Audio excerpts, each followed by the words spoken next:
Yo, what up? This your boy LB with my boy Tim. It's a new year. It's a new year, Tim. Happy New Year. Happy New Year. Happy New Year. It's 2020. We need big things to be popping this. We need big things to be popping this year, man. Real talk. And you believe it's 2020? Man, it seemed like when we was little, you couldn't even think about 2020. All you thought about, like somebody said 2020, you'd be thinking about like flying cars. You'd be thinking like all type of stuff. Like we really living in 2020, man. That's crazy to me. You're right. Well, do you see the vision for these Falcons for next year?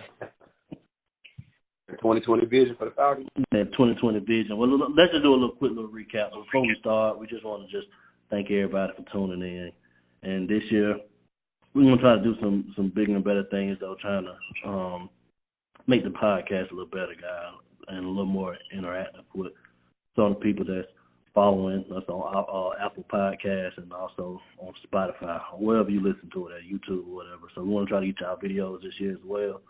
So just hanging out. We still trying to figure this thing out. So, but anyway, let's jump right on into it. So let's do this little Falcon recap, man. 7-9. 7-9. That'll be fine. That'll be fine. Oh no.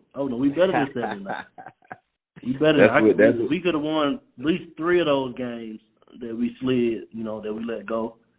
And that was that 7-game losing streak or 6? Yeah.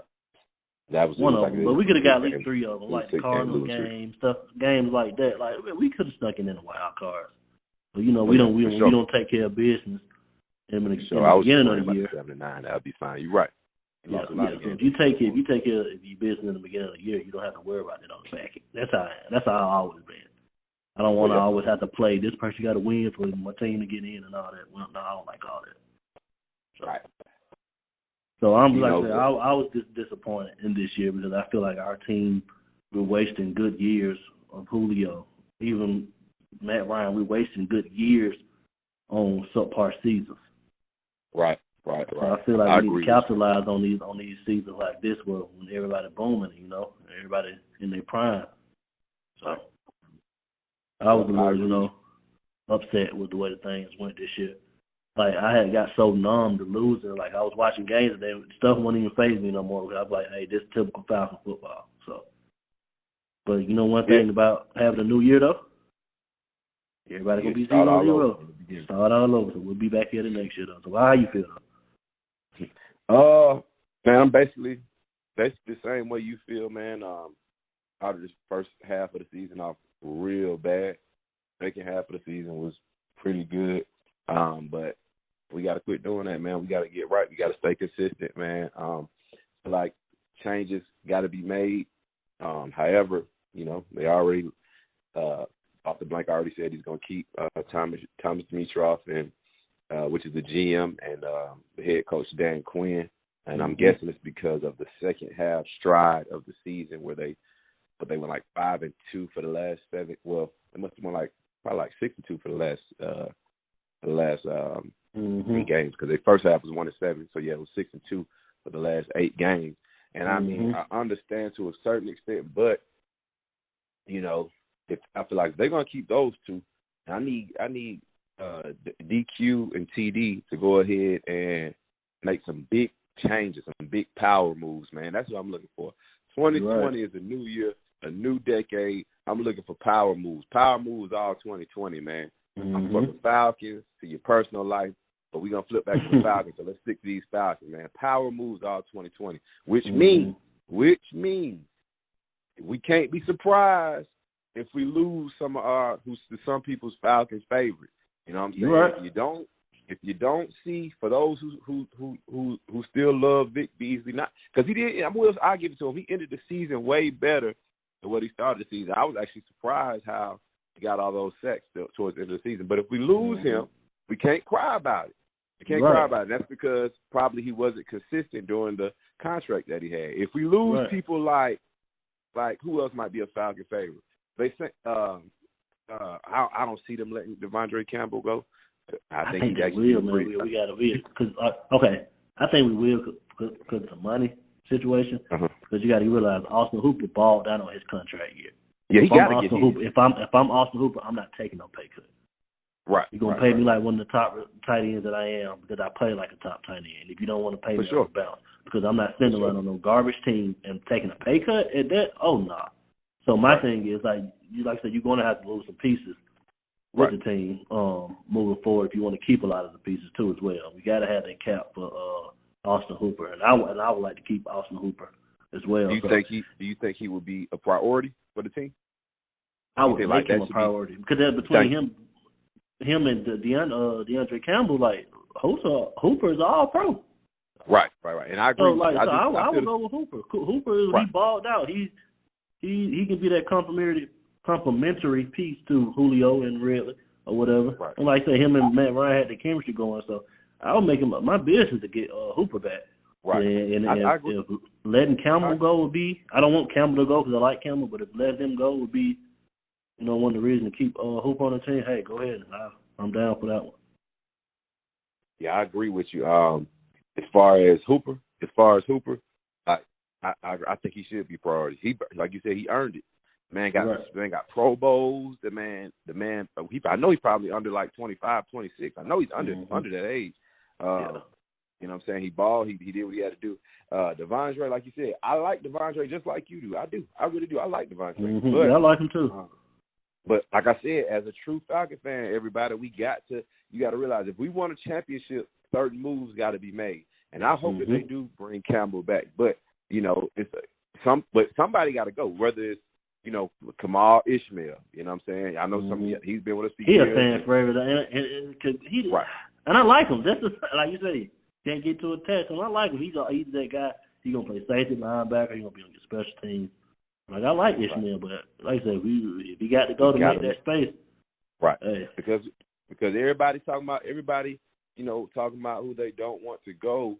But these are the same people that want to win a Super Bowl, and that's one thing we just got to be ready for. That's part of the business. Like we might have to, people who we attach to and we love, and as a Falcon favorite, we might have to kind of let them go a little bit, and we have to be ready for that. Yeah, it may hurt just like a breakup. When you fresh off a breakup, you hurt and you're in that depressed mode. Like, dang, I miss my boo, I miss so and so and so and so. But hey, after a while, you got to get over that, and that's kind of what it's gonna have to be with the players, man, because we want a Super Bowl. We want this Super Bowl, man. Like my boy LB said, Julio and Matt Ryan, man, they in their 30s, man. They done ball. They deserve it. Not only do they deserve it, the city of Atlanta deserves it. Like, come on, man. How many times we gonna keep making the same excuse next year? Next year. Yeah. And eventually, we're gonna keep saying next year, and then we're gonna be in that rebuilding mode because we're gonna be stagnant. We're gonna be still in that same place with 8-8, 7-9. Right. So let me ask you this, LB. So give me two players, one offense and one defense from the Falcons that you felt like either had a great consistent season or bounced back and had like a real good season. Like give me one person offense, one person defense that you or special. I'm gonna go with defense first. Who had a okay? You said a bounce back from last year or just having an injury? Just a bounce back. It could be from the middle of this season. I mean, beginning to the end of this season, or it could be from last year. Bounce back from that's a tough one. Julio he gonna be Julio. He gonna be consistent. He gonna get hit. Yeah, Julio's consistent. Yeah. On defensive end, I was gonna say Grady Jarrett. Right. He got his money. He showed us the money y'all paid me was worthwhile. So. And let me jump in on that one real quick on that defense part. You know what? And I'm happy you said it because I don't know if you noticed, but every time they say that a Falcons player gets some money, they say that's when they start to kind of decline. But you know what? Right. That's true. Grady Jarrett, you're right. He got that money. He still balled. He did. He balled out.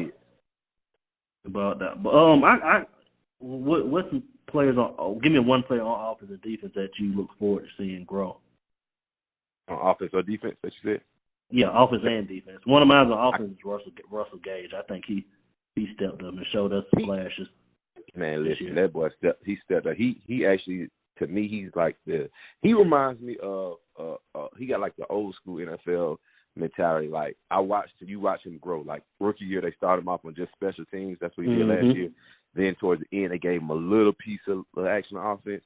Then towards this season, he got a little bit more. Then towards the end, it was almost relying on him. Like this last game, I'm almost sure he got 100 or more yards, man. Like he Yeah, helped us win that last game against the Bucs.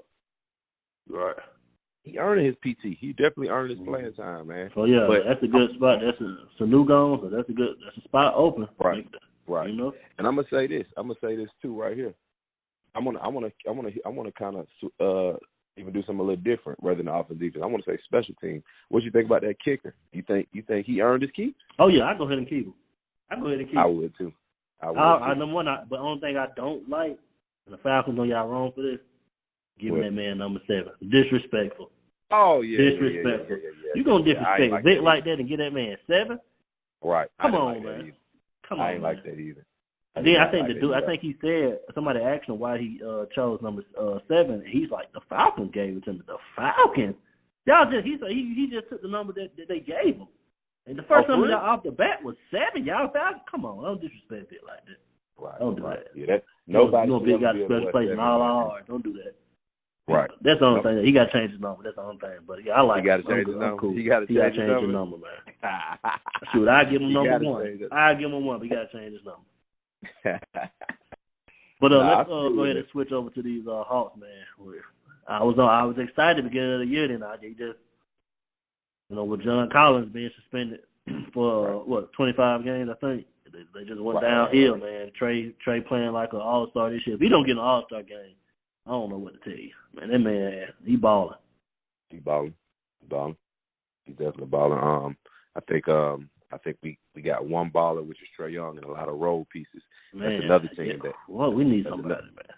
Right. That's another team that's going to have to make some moves, man, and get some big names. I read an article saying that Trae Young even kind of got, had a breakdown in the locker room about, like, listen, I need some help.